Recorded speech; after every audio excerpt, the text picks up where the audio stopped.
हमारी सोसाइटी में गुरु यानी टीचर्स को भगवान का दर्जा दिया गया है और स्कूल्स को मंदिर का। लेकिन मंदिरों में लोग अपनी मर्जी से अपनी जेब ढीली करते हैं, वहीं प्राइवेट स्कूल्स में जबरदस्ती लोगों की जेब काटी जा रही है और ये सब खुल्लम खुल्ला हो रहा है, बिल्कुल लीगल है।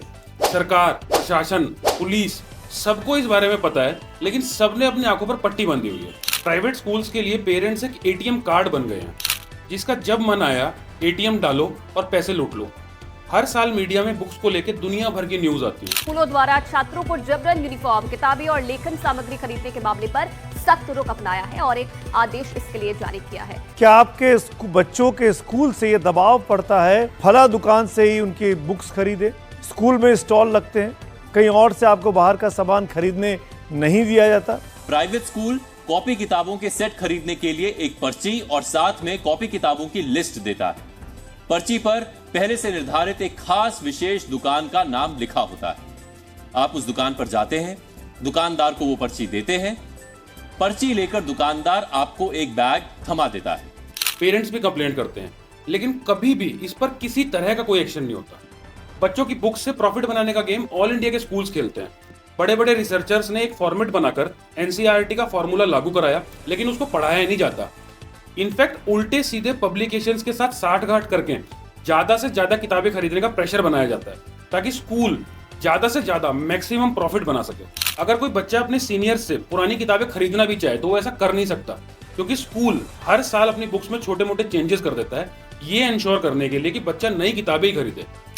एडमिशन फीस या एनुअल फीस के अगेंस्ट पेरेंट्स ने बहुत आवाज उठाई, सरकार से गुहार लगाई, कोर्ट तक गए, प्रोटेस्ट किए, लेकिन प्राइवेट स्कूल्स की दादागिरी के सामने टिक नहीं पाए। हरियाणा के एक कोर्ट ने तो पेरेंट्स के फेवर में अपना जजमेंट भी दे दिया था, लेकिन उसके बाद भी प्राइवेट स्कूल्स ने चालाकी दिखाते हुए मेंटेनेंस फीस, डेवलपमेंट फीस के नाम पर पैसे लूटने शुरू कर दिए।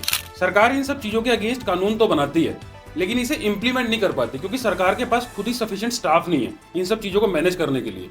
बस हर साल एडमिशन के टाइम पे सरकार ये चीजें अनाउंस कर देती है कि हम स्कूलों की मनमानी चलने नहीं देंगे, लेकिन करती कुछ नहीं है। और सरकार की भी मजबूरी है, क्योंकि उन्हें भी पता है एडमिशंस जो हैं, जो एजुकेशन है बच्चों की, वो पेरेंट्स की दुखती रग है, और सरकार अगर इस पर बात नहीं करेगी तो आने वाले इलेक्शंस में वोट भी नहीं मिलेंगे। स्कूल ड्रेस में हर साल छोटे छोटे चेंजेस कर देते हैं, जिससे बच्चों को हर साल नई यूनिफॉर्म खरीदनी पड़े, और पेरेंट्स को भी एक वेंडर बता देते हैं और उसी वेंडर से ड्रेस खरीदना या यूनिफॉर्म खरीदना मैंडेटरी कर देते हैं।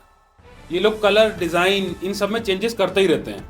गर्मियों की अलग ड्रेस, सर्दियों की अलग ड्रेस, ब्लेजर, कोट, टाई, जूते, हर चीज में चेंजेस करते रहते हैं। इनफैक्ट आजकल तो एक नया सिस्टम भी शुरू हुआ है, हाउस ड्रेस, जिसे बच्चे वीक में सिर्फ एक ही बार पहनते हैं, लेकिन वो भी मैंडेटरी है।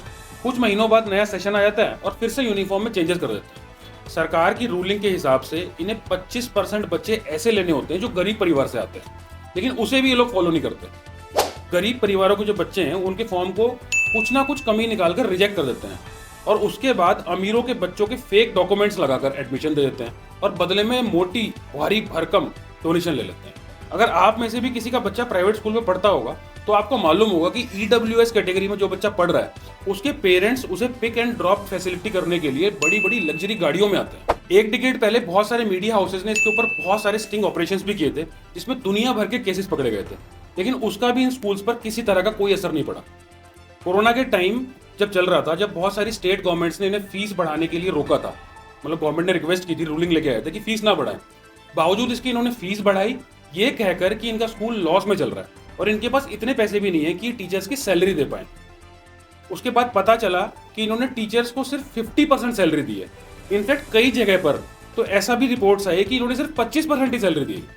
जब ये लोग सीबीएसई एफिलिएशन के लिए जाते हैं तो इनके सामने कंडीशन रखी जाती है कि ये लोग अपने टीचर्स को एक स्टेट गवर्नमेंट टीचर के बराबर की सैलरी देंगे, लेकिन बराबर की सैलरी देना तो दूर की बात है, ये लोग अपने टीचर्स को उसकी आधी सैलरी भी नहीं देते और उनसे काम दोगुना कराते हैं, वो अलग।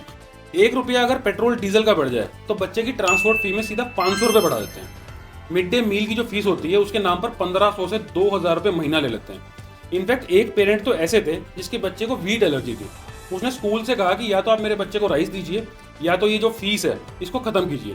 स्कूल ने इसको बिल्कुल रिजेक्ट कर दिया, ये कहकर कि जो सबके लिए बन रहा है, सब बच्चों के लिए, या तो वही खाना पड़ेगा, अलग से आपके बच्चे के लिए कुछ नहीं बनेगा।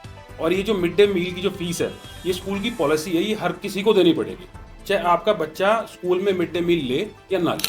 फीस अगर थोड़ी सी लेट हो जाए तो बच्चे को क्लासरूम से निकालकर बाहर खड़ा कर देते हैं और बाकी बच्चों को भी एक मैसेज देते हैं, इनडायरेक्ट मैसेज देते हैं कि अगर आपकी फीस भी लेट हुई तो आपके साथ भी इसी तरह का बर्ताव होगा। एक स्कूल जो हर तरफ से कमाई कर रहा है, उसके पास स्कूल का एनुअल फंक्शन कराने तक के पैसे नहीं होते। वो पैसे भी स्कूल बच्चों के पेरेंट्स से ही लूटता है। देखिए, आज़ादी के बाद से ही एजुकेशन गवर्नमेंट की रिस्पॉन्सिबिलिटी रही है और अगर गवर्नमेंट चाहे तो सरकारी स्कूलों में इन्वेस्ट करके उन्हें वर्ल्ड क्लास बना सकती है और प्राइवेट स्कूलों की गुंडागर्दी खत्म कर सकती है। लेकिन सरकार भी ऐसा करती नहीं है, क्योंकि वो भी अल्टीमेटली अपने कंधे के बर्डन को कम करना चाहती है। अगर गरीबी दूर करनी है तो उसका सिर्फ एक ही सॉल्यूशन है, अच्छी एजुकेशन।